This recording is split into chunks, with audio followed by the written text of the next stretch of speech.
In this video, I'm going to do tests on 7 different gouache white tubes of paint and determine which ones you should spend your money on and which ones you should stay the hell away from. Alright, hey guys, welcome back to my channel. If you're new here, my name is Sergio Lopez, and one of my missions is to help gouache artists do better paintings. So one of the things that'll help you make better paintings is actually choosing the right type of white gouache. And the reason I'm focusing on white in particular is because it's typically known as the most opaque color of paint in gouache. And you have to use a lot of white. And the type of white you use will very highly determine how successful a painting will be in terms of the opacity, how the color handles, and all sorts of other things, the paint consistency and whatnot. So what I'm going to do in this video is just go through all the different white gouache paints I've collected over time and just figure out once and for all which ones are the best whites to go for. I have a pretty expensive white and I have a pretty inexpensive white, and I have a measure of different artist level gouache paints in between. So we got ourselves on the high end, we got Schminke Horadam gouache. I hope I'm saying that right, probably not. But I also got Windsor Newton, M. Holbein's new Japanese gouache paint series, Gofun white, Windsor Newton Zinc white, Turner mixing white, and last and probably least, Lukas Studio white. So I have some swatches that I'm going to make here and do some opacity tests on it. So let's get right into it. Alright, here we are, ready to go. So the way this is going to work, I have my swatches already laid out here, and this first row is going to be pure from the tube. So I squeezed out up here, you probably can't see it on my video right now, but I have my dollops of paint squeezed out, and so I'm just going to do some swatches like normal. So we're going to start with Schminke Horadam Titanium White Gouache, and right off the bat I can tell, I'll just move this over here to make it a little easier for me. Right off the bat I could tell it's a really thick paint.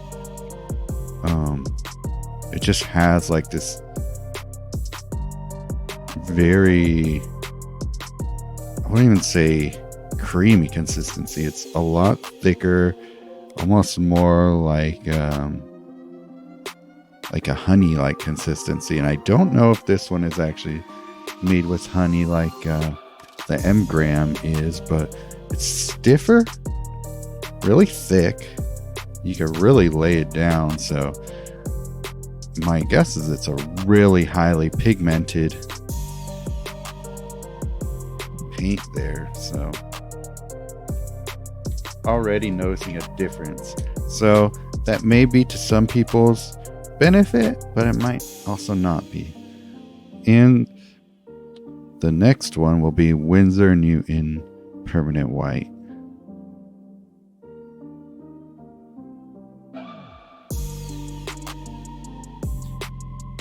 I'm also painting on an Etcher Perfect Sketchbook. I think it's the A2 size. I don't know.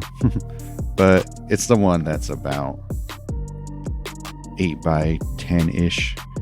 And yeah, this one has a little bit more of a softer consistency. It's not quite a sticky feeling, but it also feels like it's a little cooler. But all these are going to dry somewhat cool, I think. Next is M. White, which I think so far is the softest in terms of consistency.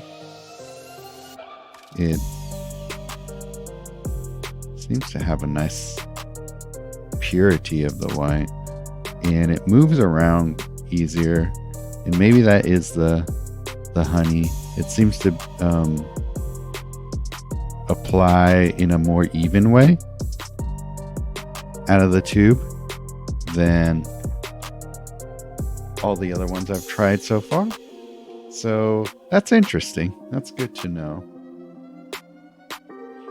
Next we'll move to the Holbein Gofun white. I hope I'm saying that right.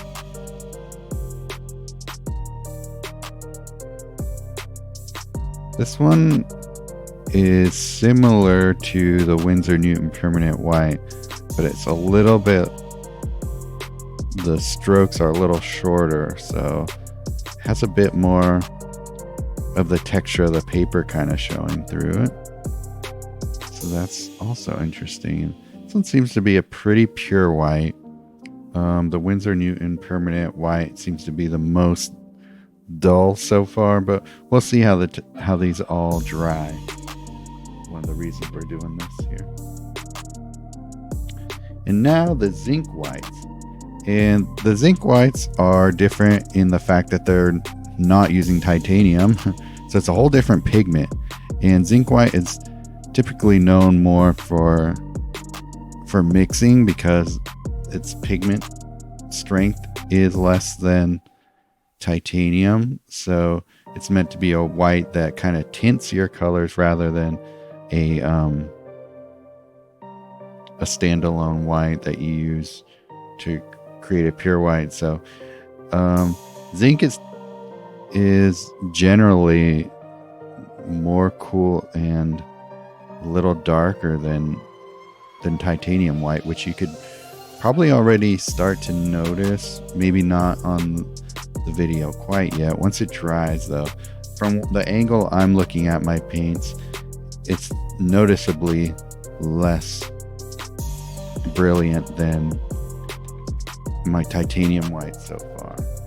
Now we're moving to the Turner mixing white, which I believe it's probably also a zinc white, but I'm not completely sure. It's definitely easier to move around. Like it's not as sticky as the zinc white. Actually, that Windsor Newton zinc white is probably the stiffest and stickiest of the paints I've used so far. And so we'll see how that dries. It's interesting. I thought it would be more like zinc, but maybe it's not. And last, we're going to be doing the Lukas Studio White, which this is kind of their Lucas's studio grade white, but I'm already noticing there's some impurity in the pigment. There has to be, because it's kind of yellowish just right out of the tube. And wow, you could totally notice a tint to this white paint. Supposedly white paint, it's almost like a buff titanium compared to the other whites. That's not great.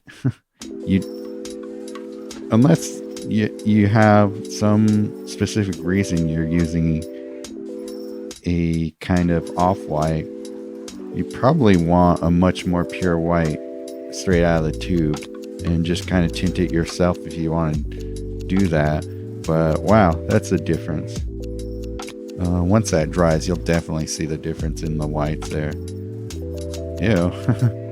Sounds like a smoggy white. It's kind of gross. That's a little eye-opening. Wow. So, alright. The next thing we're going to do is we're going to make swatches where the paint is mixed to my preferred consistency.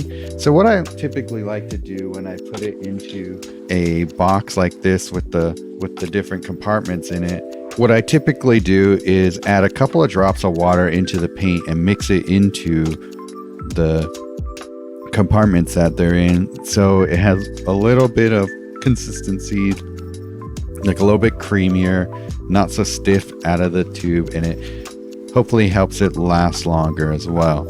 So what I went ahead and did was I did that in some of my little trays here. So that's what I'm going to go ahead and start to apply here. This is the Schminke, and that just comes down so nice and creamy, and still maintaining its thickness, which is nice.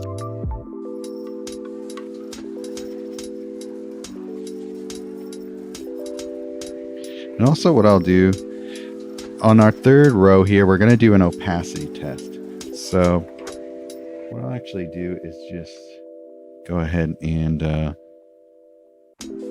divide each of these squares.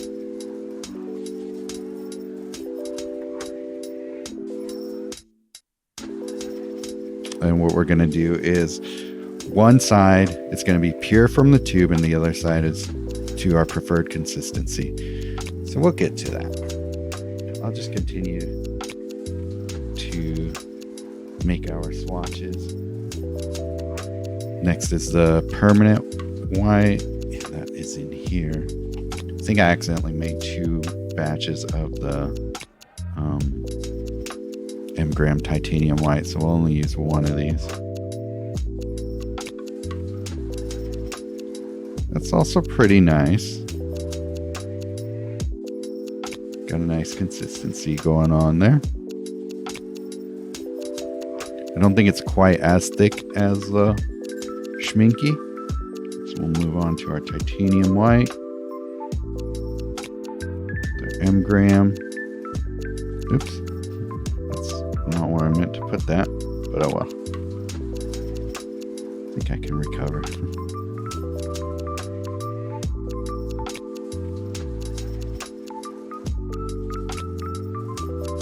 Kind of laying it on thick. Actually, I probably wouldn't normally paint quite as thick as that, but let's see what happens there.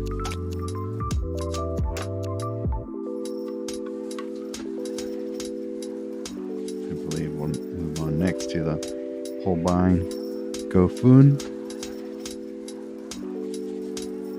And that's still a pretty nice consistency as well. It's maintained its thickness. It's a nice bright white,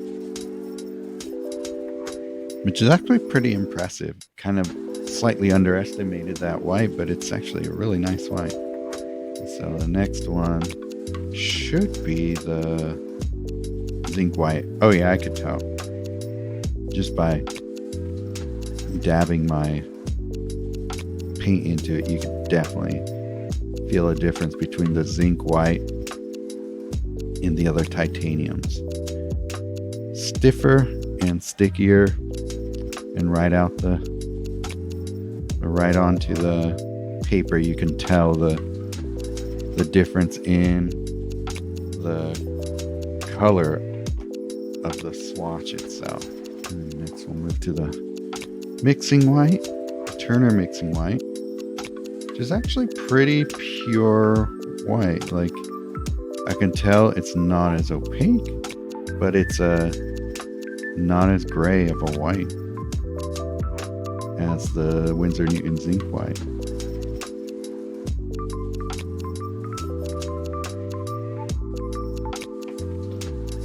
Let's see how it is once it dries, though. I can change my opinion on it. The Lukas Studio white, to that consistency. It feels kind of nice coming off of my brush, but look at the difference in color. Look how like brownish that comes out once it dries. That's really bad. Jeez.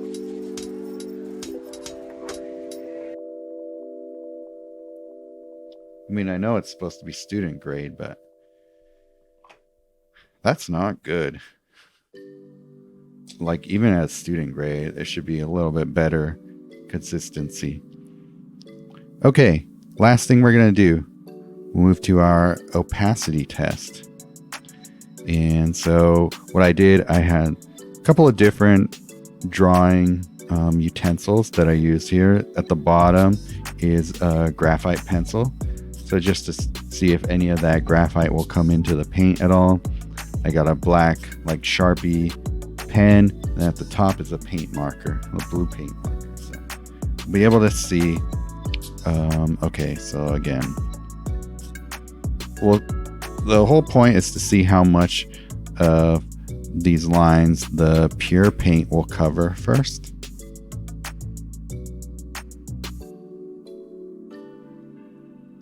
the Schminke, I'm going to guess that is going to be the most opaque. But who knows? Might get some surprises. Windsor Newton Permanent White. I had also heard that this is a very opaque color, or a very opaque white. But so we're doing these little experiments here to make sure we know for real.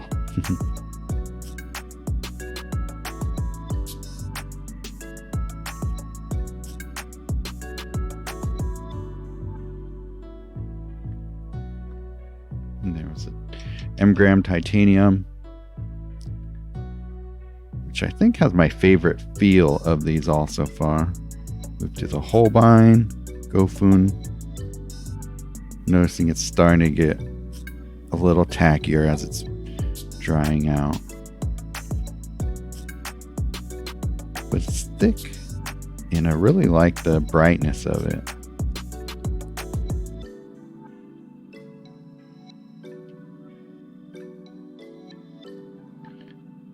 The Windsor Newton Zinc White.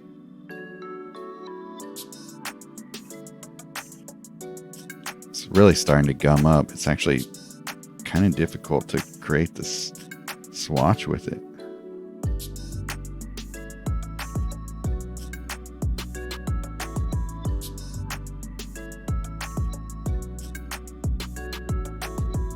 So far, it's the least coverage power, I would say.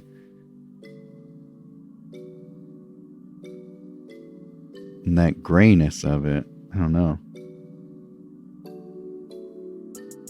The mixing white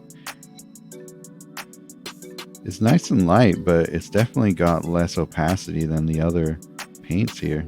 It almost feels like white acrylic, which is interesting.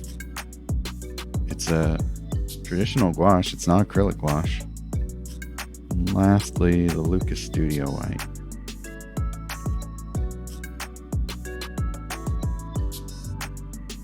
It's not great either. It's a little bit more opaque than the Zinc White, but I'd say so far the Zinc White has the least amount of coverage power, followed by Lukas Studio White. Well, I don't know. The mixing white and the studio white are neck and neck. And then I would say, maybe I haven't just put enough of the Schminke Horadam white. I think it kind of ended up a little thin. We'll see. We'll see if that's a little bit more to it. And in the interest of fairness, I will add some more white to some of these other ones. The M-gram has pretty good coverage power because I think that the consistency of the paint makes it a more even application to it. So that kind of helps. But anyways.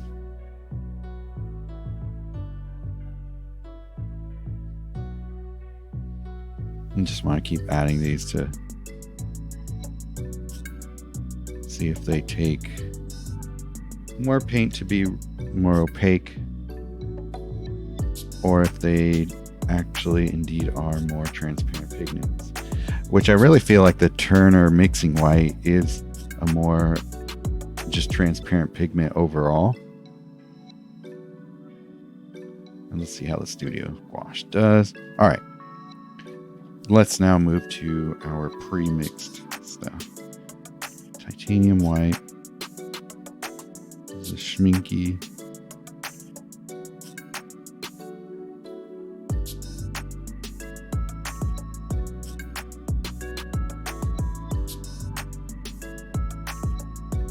Mixed with a little water. Let's see how that dries.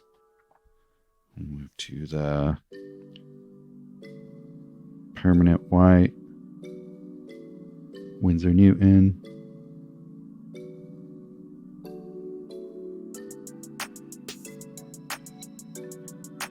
Gram titanium white.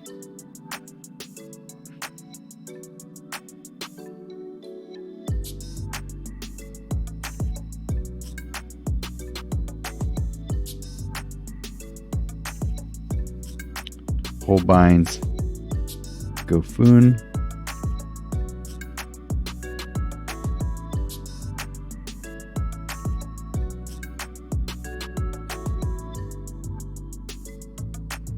The Windsor Newton Zinc white.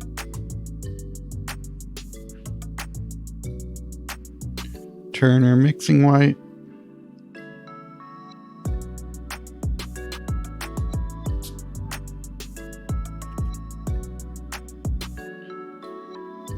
And finally, the Lukas Studio white.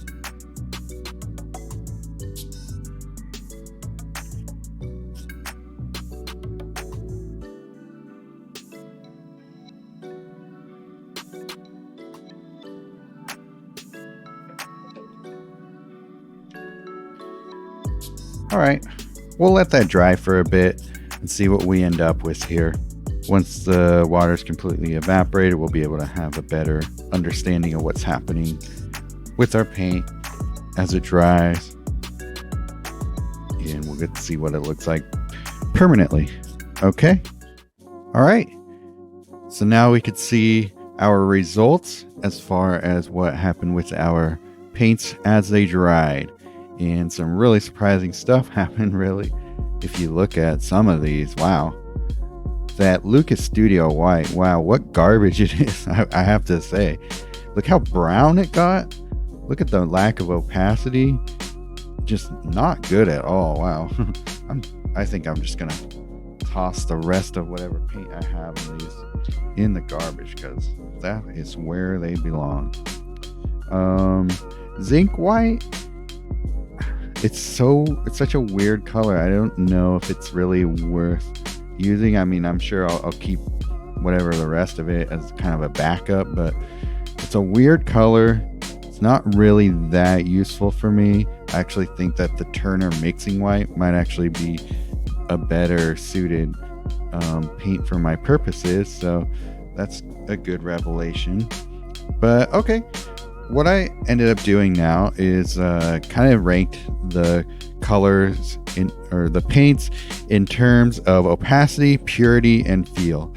And I think the number one most opaque color is the Schminke, which makes sense because it feels like it's the most substantial tube of paint.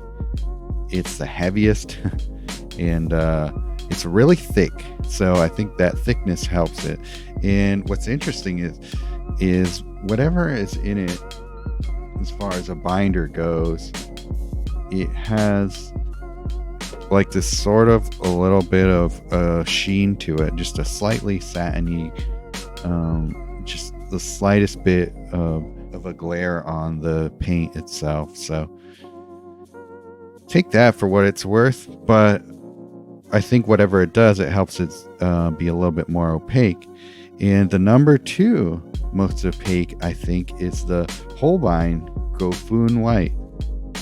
And that's good to know. Number three most opaque is the Gram titanium white, which is good to know. All right, next, purity. How white is this white? And I would say number one was actually the Holbein Gofun white, which is a little surprising. I thought it would have been one of the more titanium ones. So I'll be interested in seeing how some of these other whites. Wow, I gotta look into this pigment, because if it's all the ones that are titanium white don't seem to be the most pure, except for our number three. But number two was the Turner mixing white, which is actually pretty surprising. I didn't think that this would be one of the more pure whites. I thought it would be more on the gray side. So that's really good to know. And last was the Schminke titanium white. And this is the only titanium white that didn't seem to go very gray at all, which is really interesting. I was surprised at how dull the Windsor Newton permanent white looks in comparison, and also a little surprised about the titanium white of M-Gram. It's a little bit off-white as well. So this has been kind of enlightening. And last one, and this is the most subjective, is the feel. So this is like texture and consistency and ability to manipulate to what your desired feel of the paint is. And for me, number one is M-Gram Gouache. I think it's that honey they add to it, which really gives it that nice consistency. And number two was surprising for me as well. It's actually the mixing white. I really like how this feels. You don't have to use a lot of extra additives in it, and kind of comes off the brush in a pleasant way. And finally, Gofun, the Holbein white. I really like the feel of that as well, because it's a little different than the other ones. It's not quite as smooth, but for texture work, it's got that nice in between where you can get some thickness to it, get some texture going, but if you add a little bit of water to it, it comes off the brush pretty nicely as well. Other ones that are worth mentioning, the Schminke Horadam Gouache is very thick, and you may actually, if depending on how you use gouache, if you like a more textural sort of like Mike Hernandez, Tiffany Mang sort of way of painting, this gouache has that really good texture to it, so you can build up with it and get good effects that way if that's how you like to paint. Also, the Windsor Newton permanent white has sort of that same feel to it as well. Not quite as dramatic as the Schminke, and it's also a little grayish, so I would recommend the Schminke over that one. In conclusion, I want to rank my top colors of whites here after doing these experiments. I think overall the Holbein Gofun white is my favorite of all my whites, which is kind of surprising. So I don't know if Holbein makes larger tubes of this kind of white, but if they do, I'm gonna go ahead and jump on those and grab some, because I think this might be my new go-to white. Number two is my M-Gram. Just overall very solid in a lot of categories. Doesn't excel in any one, but is at the high end of my criteria in a lot of different ones. And number three is Schminke. I was hoping, because of the price, that it would have been my clear number one, but it's actually not the greatest in a lot of categories. But it's a really special type of gouache white. There's nothing else out quite like it. But if you guys are thinking about buying some white just to try it out, it is expensive. So if you're on a budget, maybe you'll save this for later. But if you have the money to spare, and you're a professional gouache artist and you haven't tried it, it might be worth seeing if you like this paint. Maybe just get a small tube at first and see if you like it or not, because you might not. I don't know, it might be like too thick and you might not like the texture and consistency of it, and you're out like $30 or whatever. And also another thing, it's hard to find this. Not a lot of stores carry it, actually. I had to order a large tube from Jackson's Art in London, I believe they're based out of. So that's another thing to consider. So I would say, if you could find a small tube of it, try it out, see if you like it, because it's going to be difficult to get your hands on otherwise if you do end up really liking it. So make sure you like it at first before you invest a lot of time and effort and money into buying this. All right, guys. I hope that was as enlightening for you as it was for me. All right, guys. Well, I hope you liked that experiment I made, and it helps you make a better choice as to what white gouache you'll buy next. Thanks for watching, and be sure to tune in for the next one, which I think the next video for me will be a couple of little mods and hacks I made for my setup and for mixing my paint in an easy way to get to the consistency I like in my palette box. So if that sounds interesting to you, go ahead and consider both subscribing and or hitting that notification bell so you know when the next one comes out. All right, until next time, I hope you make the most out of your next painting adventure and you get one step closer to mastering your craft. And speaking of mastering the craft, I'm actually looking to speak with aspiring painters, art students about their practice and how I could help you.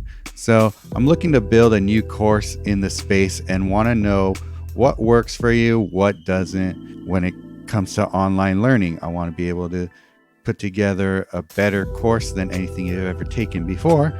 So if that sounds interesting to you, let's hop on a quick chat and leave a comment, and I'll follow up with more details. All right, until next time.